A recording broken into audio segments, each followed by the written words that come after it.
My feelings in every respect forbid it. Can I speak plainer? Do you not consider me now as an elegant female intending to plague you, but as a rational creature, speaking the truth from her heart? See, it's a really good book. No, it's boring. It's not boring. Well, it's better than your film. It is not. This is an absolute classic of British cinema. It's not a classic. It's boring. It is. I think we should watch this. I don't want to watch that. Why not? Have you even just read a little bit of this? Listen to.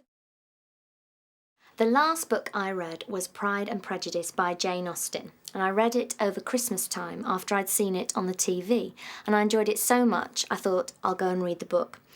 It's not the kind of book that normally would have appealed to me because I describe it as a romantic novel, which is not really my thing normally, but I thought I'll give it a go, and I really enjoyed it. It's set in the 18th century, and it's about a family. The Bennet family. My dear, Mr. Bennet, wonderful news. And it's a mother and father. Oh, Mr. Bennet, how can and 5 daughters. you know that I'm thinking of... And at that time in society, having daughters was considered quite a problem because they weren't a very well-off family, the Bennet family, and they had to marry off their daughters, preferably to people with money. And this was quite hard. They had to go out to lots of balls and socialise and try and persuade rich men to marry their daughters.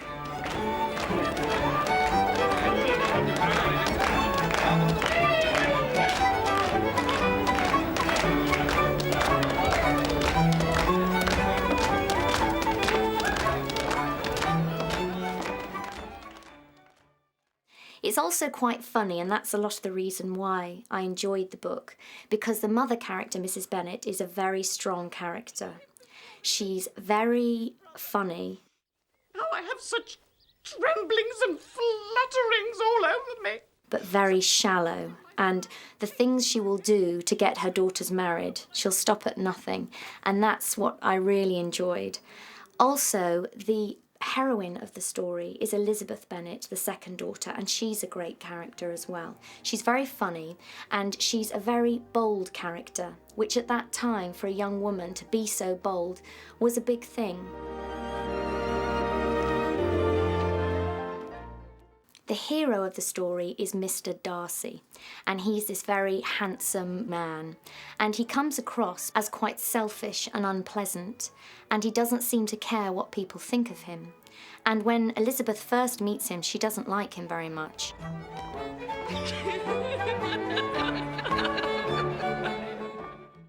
And then, throughout the story, it develops that he actually is a good person and he does good things for her family. And when she finds all this out, she changes her mind about him and realises that she's been guilty of what the title of the book is all about, Pride and Prejudice. She's been very proud and she's prejudged him. And he has done the same.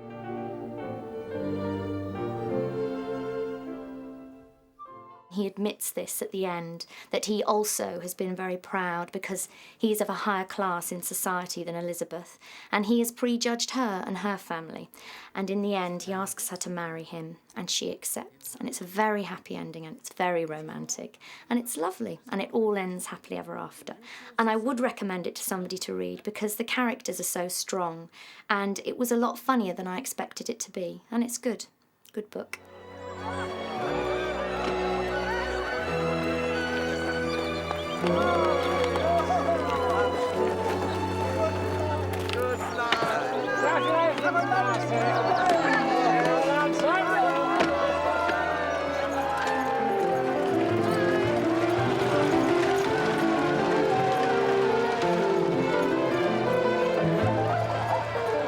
Three daughters married. Oh, Mr. Bennet, God has been very good to us. Yes, so it would seem.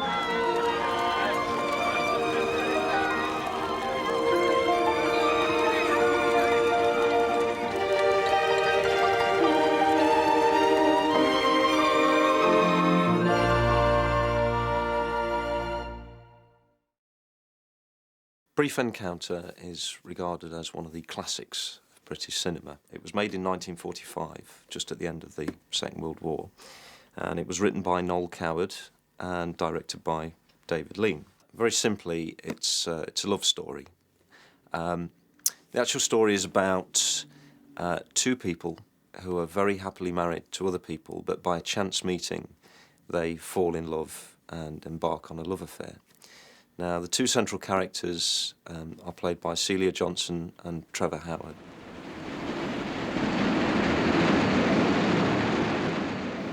And Celia Johnson plays a character called Laura, who is waiting for a train at a train station one day, this little place called Milford Junction.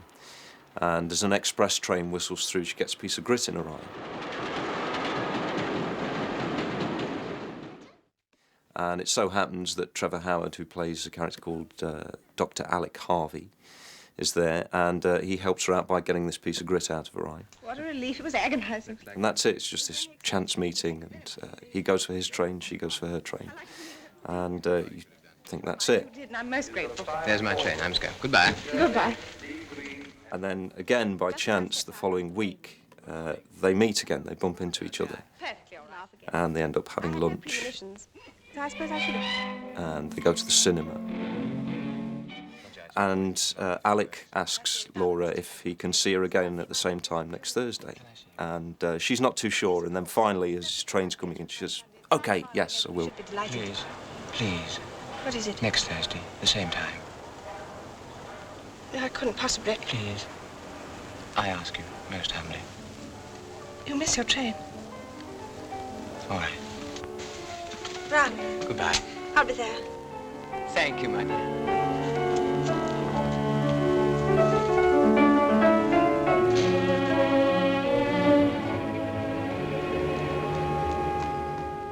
So they meet again the following Thursday, and then this becomes a regular occurrence. They meet every Thursday in the town of Milford. One of them looked awfully. And so the love affair starts to grow.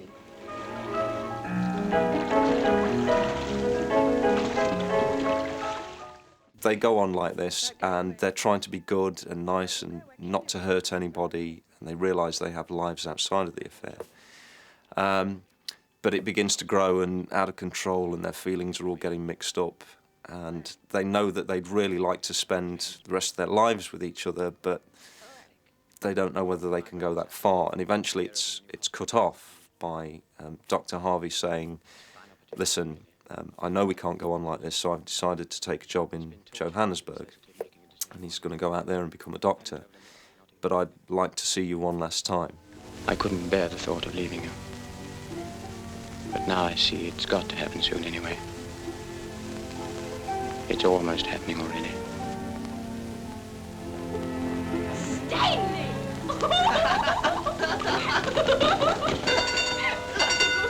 When will you go? Almost immediately. In about 2 weeks' time. Quite near, isn't it? Do you want me to stay? Do you want me to turn down the offer? Oh, don't be foolish, Alec. I'll do whatever you say. That's unkind of you, my darling. The train for Ketchworth is now arriving at platform 3.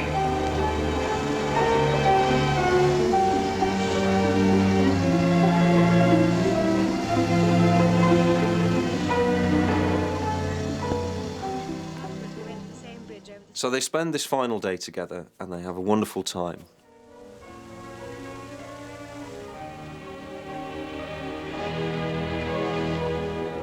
And they're sat in the train station and simply waiting for their trains to take them home for the last time. I do love you so very much. I love you with all my heart and soul. I want to die. If only I could die. If you died, you'd forget me. I want to be remembered. Yes, I know I do too.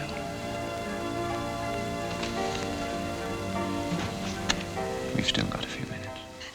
And as they're sat there sharing this moment, an acquaintance of Laura's, who's a bit of a nosy Parker, comes in and ruins their entire moment together and sits down and starts talking at them and completely spoils it. And the bell rings for Trevor Howard's train. Please. The train now arriving at platform 4 is the 5:40 for Shirley, Lee Green and Langford. I'm scared. Yes, you must. Goodbye. And, of course, he can't do anything because this other woman's there now, so he simply gets up and places a hand on Laura's shoulder and walks out the door, and that's the last she ever sees of him.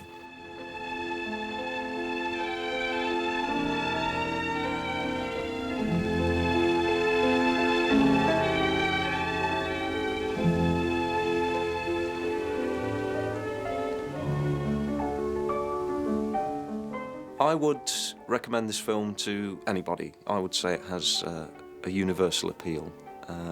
Even if you don't particularly care for love stories, it's still worth watching this film for the great acting. So I think it's a great film all round. Worth watching.